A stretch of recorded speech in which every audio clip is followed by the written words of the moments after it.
नमस्कार, मैं हूं रूप सिंह गुसाई और आप देख रहे हैं एएनसी इंडिया। सभी दर्शकों का बहुत बहुत स्वागत है। जैसा कि आप सभी जानते हैं कि चुनावी सरगर्मियां तेज हो चुकी हैं पूरे भारतवर्ष में।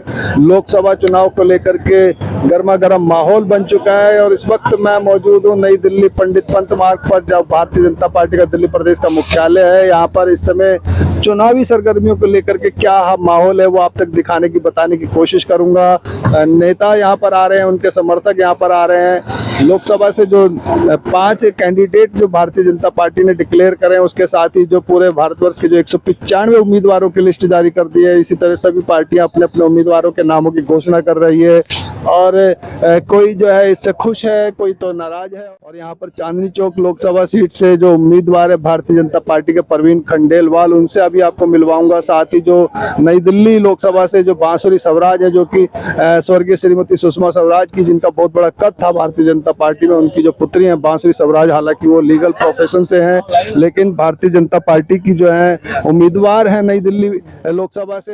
मैं आपको बता दूं कि जो नई दिल्ली लोकसभा से जो पहले जो उम्मीदवार थी मीनाक्षी लेखी, वो भी लीगल प्रोफेशन से थी और उनका टिकट काट करके बांसुरी स्वराज को जो है ये टिकट दिया गया है। तो आइए आपको यहाँ अंदर ऑफिस में लेकर के चलता हूँ और यहाँ पर जो है उम्मीदवारों से मिलवाने की कोशिश करता हूँ जो यहाँ पर इस वक्त मौजूद हैं। क्या वो कहना चाह रहे हैं अपने इस चुनाव कैंपेन को लेकर के, किस तरह की उनकी तैयारियां हैं। तो आइए चलते हैं।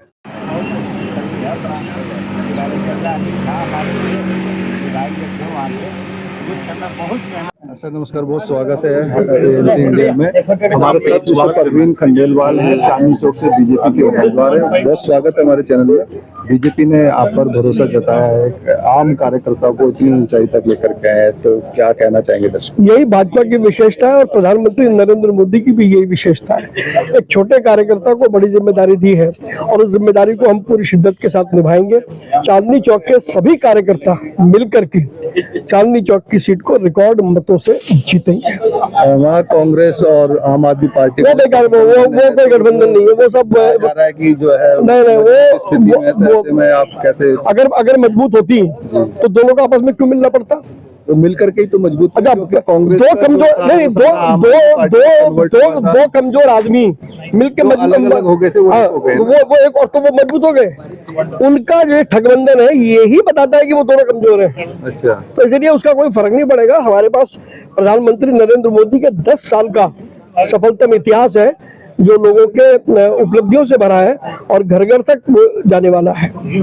जो टिकट कटी है उससे भी बड़ा फर्क पड़ने वाला, जो मौजूदा सांसद कटा है। नहीं देखिए, कहीं ना कहीं बगावत नहीं, कोई भाजपा में कोई बगावत नहीं होती, पहली बात। तो दूसरे, डॉक्टर हर्षवर्धन हमारे वरिष्ठ नेता है, मार्गदर्शक है और ये पूरा चुनाव उन्हीं के मार्गदर्शन में लड़ा जाएगा। चलिए, बहुत धन्यवाद।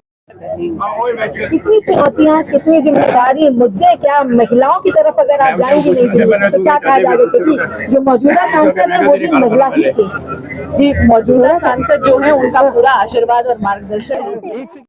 से आपको क्या लगा चल रहा है? बाबा सोमनाथ का आशीर्वाद हमारे यशस्वी प्रधानमंत्री श्री नरेंद्र मोदी जी के सिर पर है। सामने कोई भी सोमनाथ खड़ा। नई दिल्ली की कैसी तस्वीर देखती हैं? क्योंकि अभी मौजूदा समय में 7 सीटों पर आपकी ही पार्टी के कैंडिडेट्स थे जो जीतकर आए थे और वही लोगों ने तस्वीर बदली थी। आपको क्या लगता है कहीं कुछ कमी थी और सजाना और संवारना?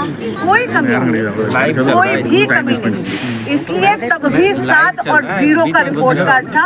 इस बार भी आप देखिएगा दिल्ली की जनता 100/100 7 में से 7 सीटें भाजपा की झोली में डाली। भारत माता की।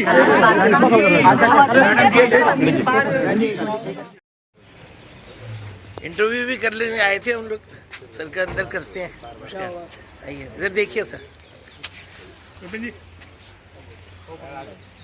दूल्हे को ही करना चाहिए जो कुछ करना चाहिए, बस हो गया।